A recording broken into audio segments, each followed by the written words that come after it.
What is it that you've discovered? Well, Shane, what I discovered 34 years ago is miraculous, to say the least.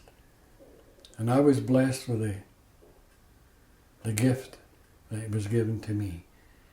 And what I found out, there was 3 divine principles: divine mind, divine consciousness, and divine thought.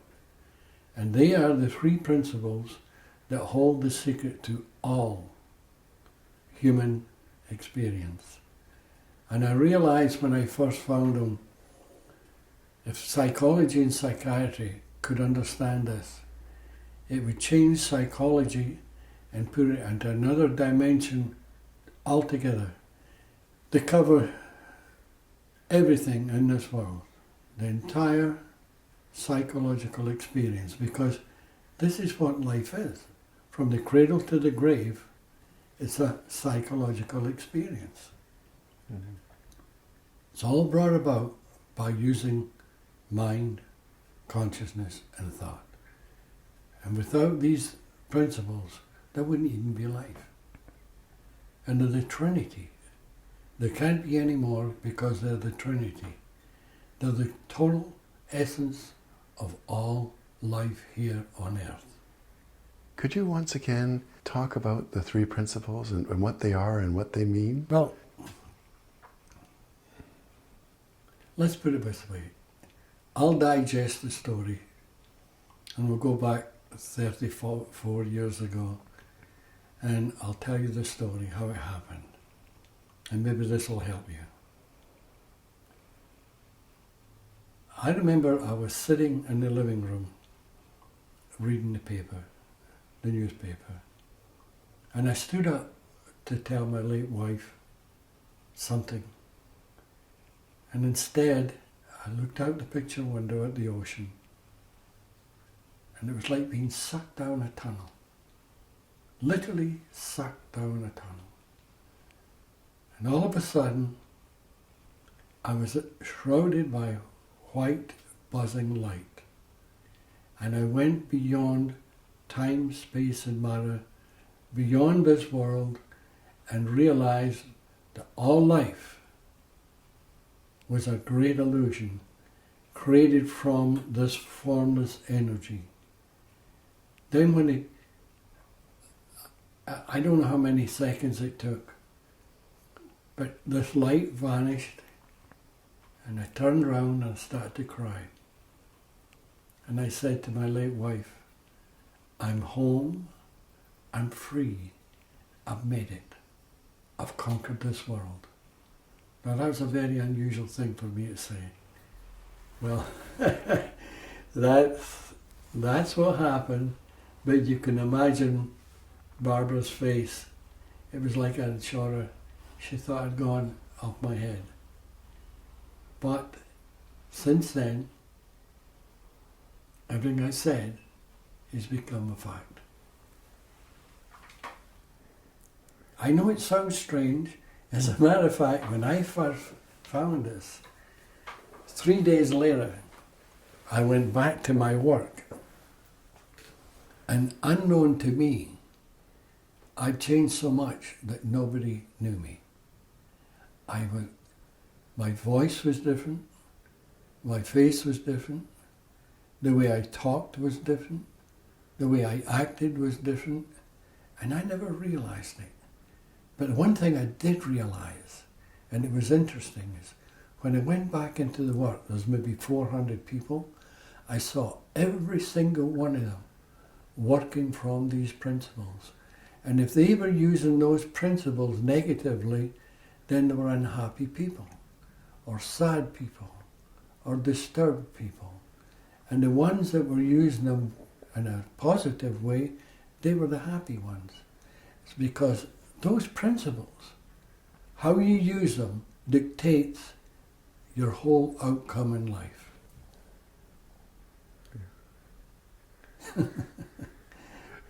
You wouldn't be alive if you weren't using them. You're using them all the time. You just have to understand that you are. You are using them all the time. But you're using them wrongly sometimes. Sometimes you're using them correctly. But if you know what they are, then you can go around and change your life. And why it happened to me, I have no idea.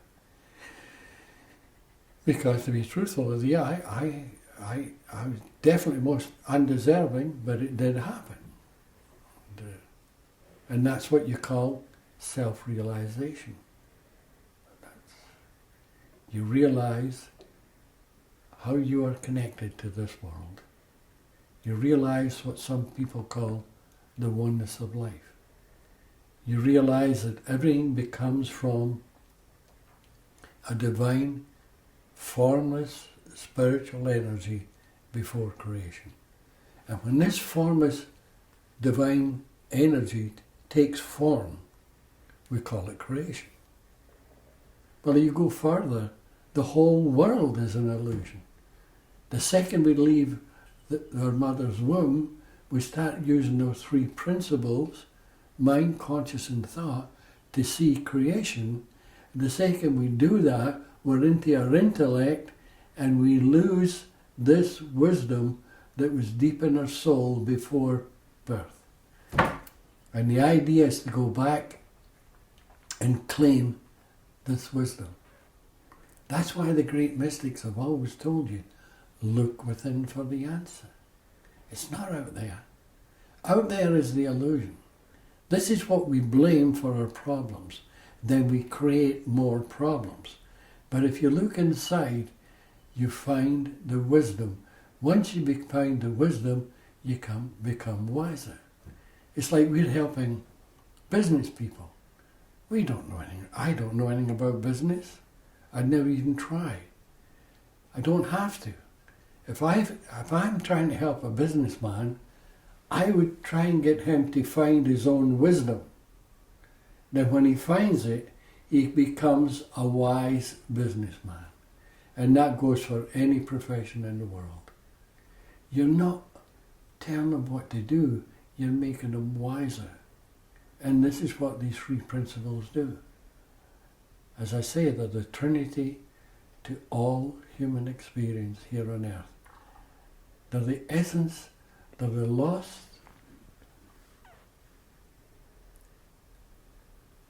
secret that the psychologists and psychiatrists have been looking for since day one. And I realize they've been taught certain things. And I know it's difficult to believe.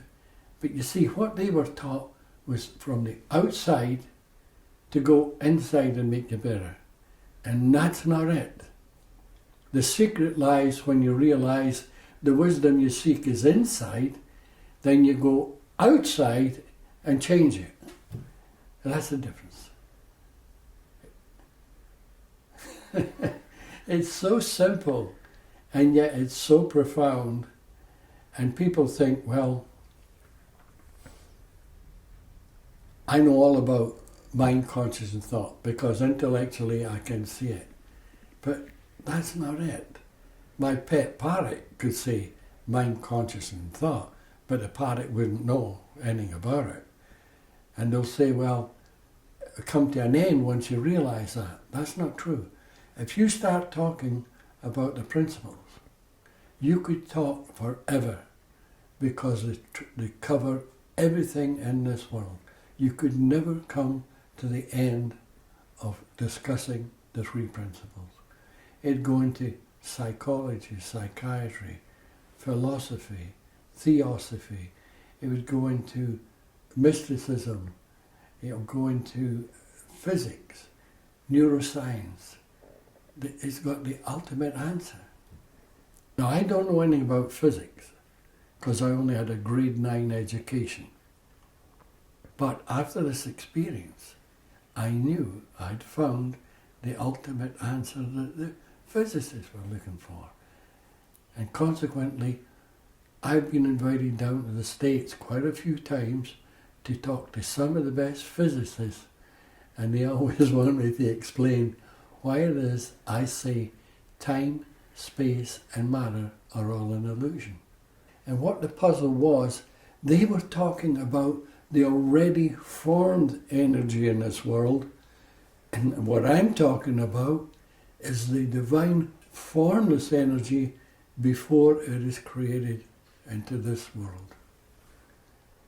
But after I was finished, two of them came up to me and said, you know, Sid, we don't have a clue what you're talking about, but we know you know. And I thought that was a beautiful thing to say. And someday, I'd love to go back again. It is. It's a divine illusion, suspended within the boundaries of time, space, and matter. And time, space, and matter are all illusionary. I know it was a miracle that happened to me. There's no other way I could express it.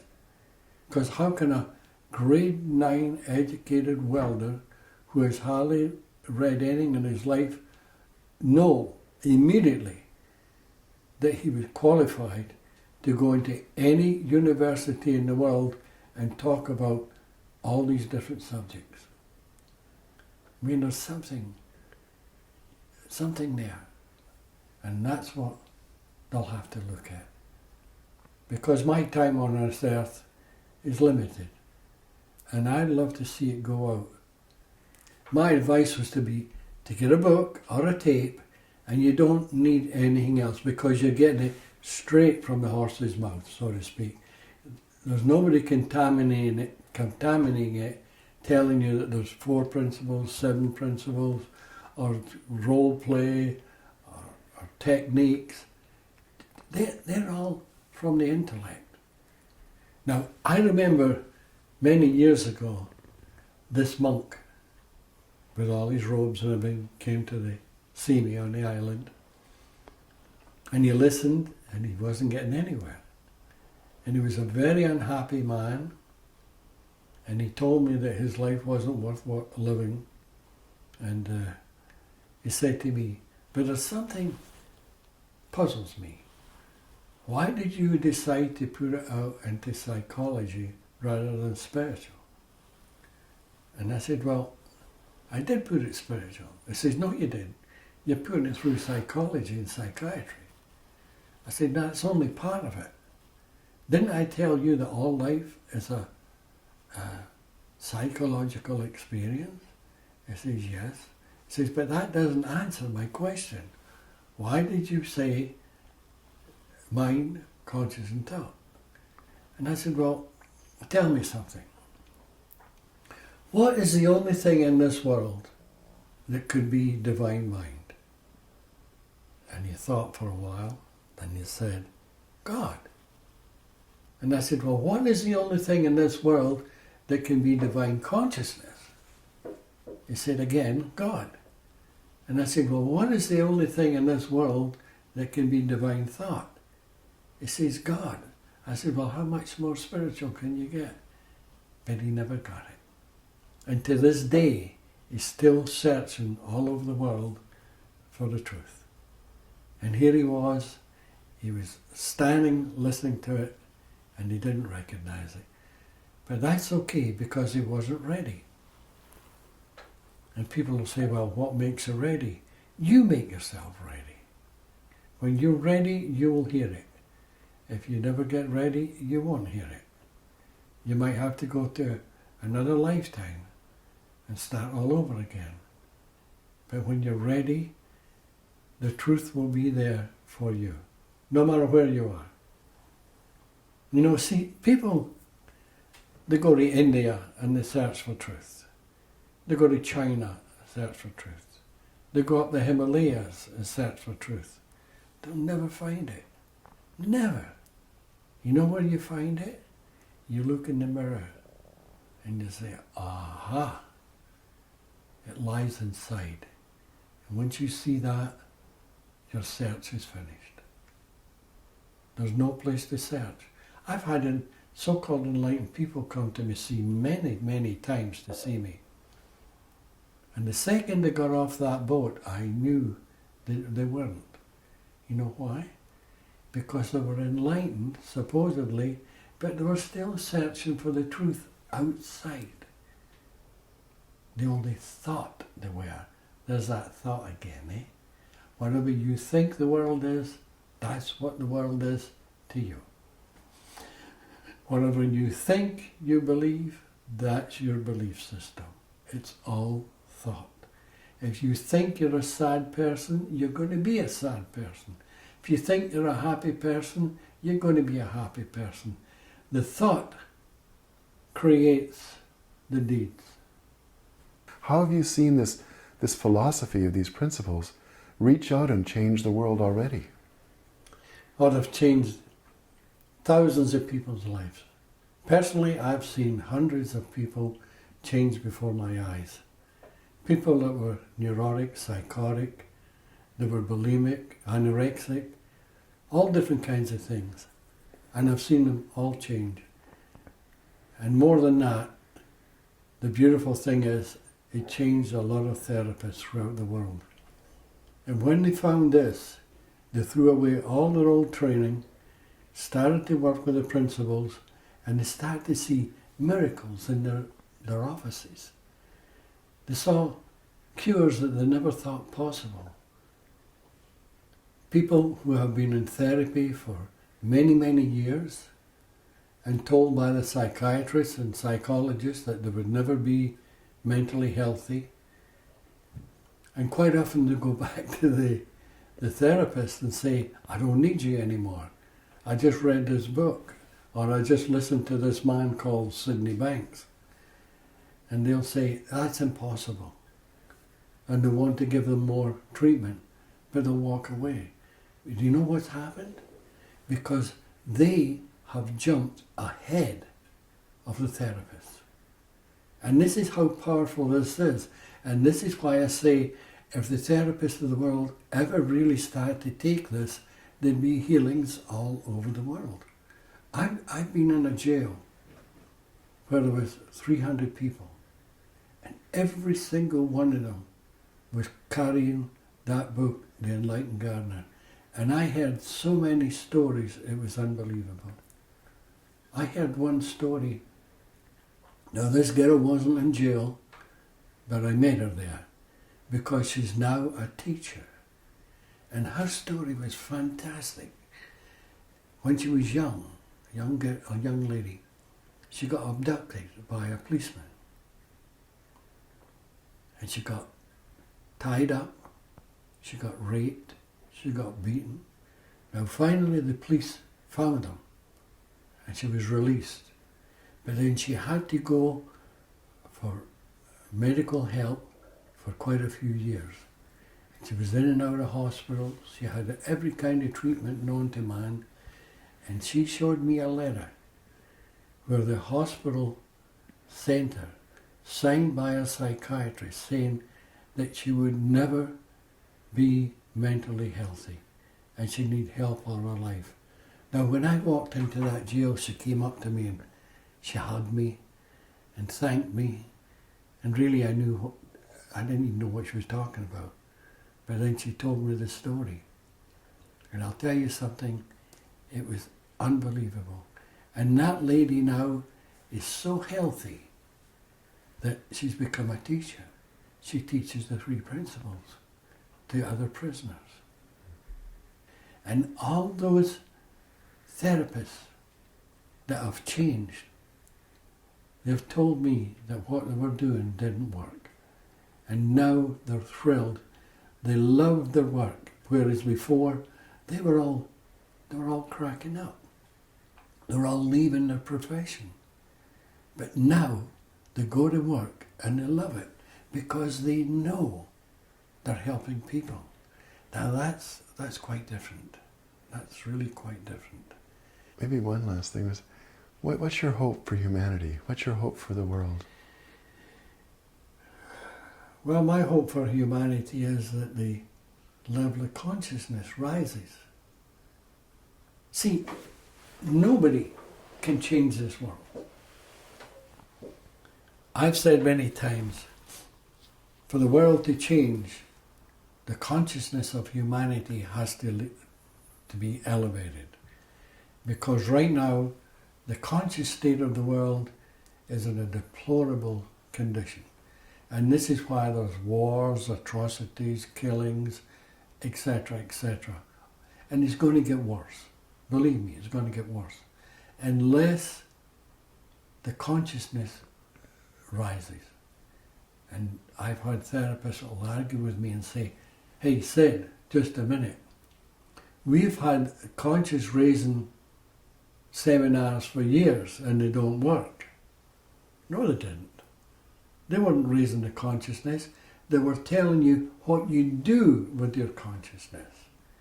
And if you ever realize the difference between what you do with it and the true nature of consciousness, then that elevates you, your consciousness. Then when you look out into the world, it looks different. And that's what people will have to do in mass, is lift their level of consciousness, they look outside and see a different world, then their world will change.